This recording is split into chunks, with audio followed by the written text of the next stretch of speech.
Thanks for checking out the latest episode of Slasher Studios Presents. I'm Steve. And I'm Kevin. Tonight we're going to be counting down the top 5 slasher films.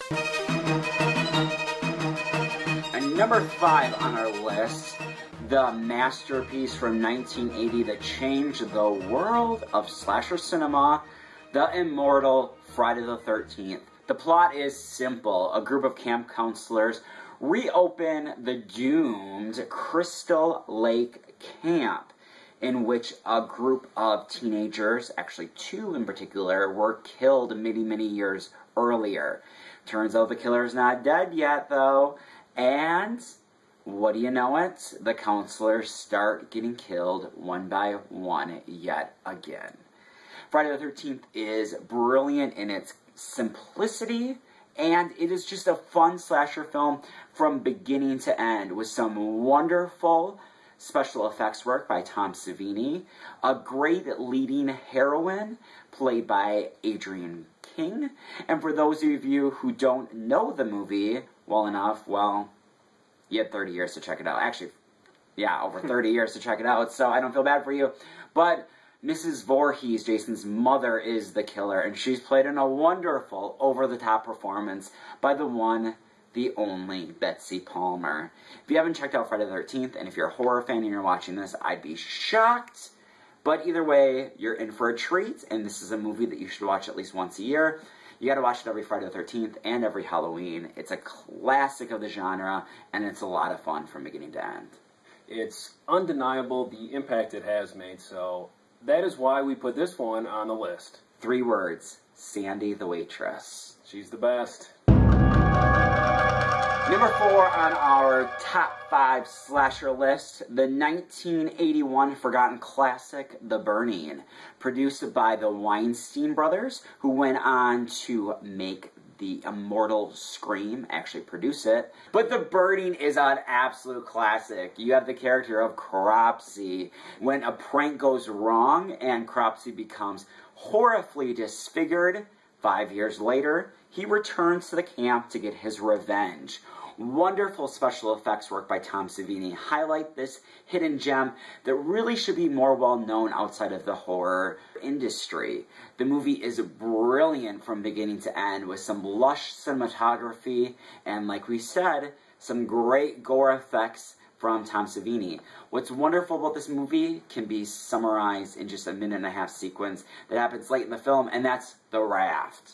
The raft sequence is what makes this film not only good, but great, gory goodness. It's a wonderful film. We urge you to check it out. Like we said, it's fun from beginning to end, and I think it's even better than Friday the 13th. Yeah, unfortunately, it does take a backseat to Friday the 13th, which is quite unfair because it is very well made, high production value, and it's pretty much flawless from beginning to end. Yeah, it makes you wonder, had Paramount chose to release this one wide instead of Friday the 13th, would there be 12 sequels to The Burning? Who knows? Yeah, never know. The next one on the list has many sequels as well. That is Scream. We're up to Scream 4 at this time. Who knows, there may be a Scream 5, but we're going to talk about the original Scream. Scream, written by Kevin Williamson, directed by Wes Craven, the horror meister himself, was released in 1996. The horror genre was dead and buried. The highest grossing horror film of the year before had made less than $10 million.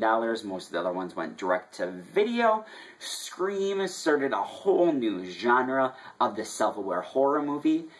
Someone is killing the popular teens of Woodsboro. Who is it?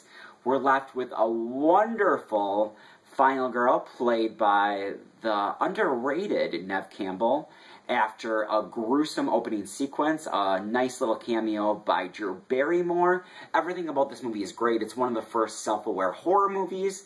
It's brilliantly bloody, but lots of fun. And I highly recommend it. I think that, actually, I'm one of the few people that I actually think that Scream 2 is a little bit better than the original. But I think that this is one of the few horror series around that every single one of them in this series brings something new to the plate and is actually quite good. So I highly recommend, if you haven't seen, Wes Craven's immortal Scream. On to number 4 out of 5 on the list, Black Christmas. It had a remake a few years ago, but didn't quite hold up to the original. Yeah, the Black Christmas remake made it gooey fun. It's cheesy, it's dumb, it's forgettable entertainment. The original, though, is an absolute classic. There's someone in the house, they're getting calls. Every single horror cliche in the horror industry started with The Immortal Black Christmas, directed by the late Bob Clark, who went on to do another favorite Christmas movie you might have seen, A Christmas Story. And he also went on to do, that was not so good, the Baby Geniuses films. But anyway, Black Christmas is a pinnacle of the slasher genre, and it's highly recommended. I don't think it gets nearly enough praise that it does. I'm actually going to go on record as saying that I think that Halloween is a little overrated, and that... People aren't going to like that. No, I know we're going to get lots of comments down below that are going to be nasty about how much I should appreciate Halloween more than I do. I think it's a good movie, a very good movie. I just happen to think that Black Christmas is a little bit better.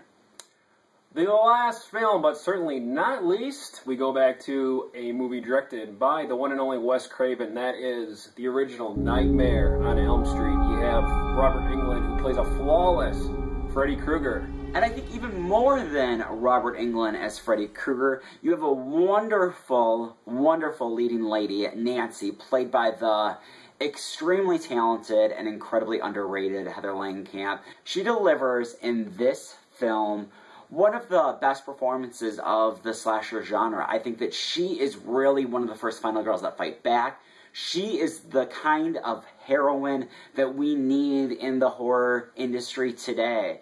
And Nightmare on Elm Street is what it is today. If not just for Freddy, Nancy needs a little love of her own. And I highly recommend, as a companion piece to this, the I Am Nancy documentary, which was executive produced by Heather Langenkamp. Kind of gives a fascinating portrayal of why Nancy is such a popular final girl even today. So that was our Fab 5 of slasher films. Let us know your list down below. And until next time, have a horror-filled week.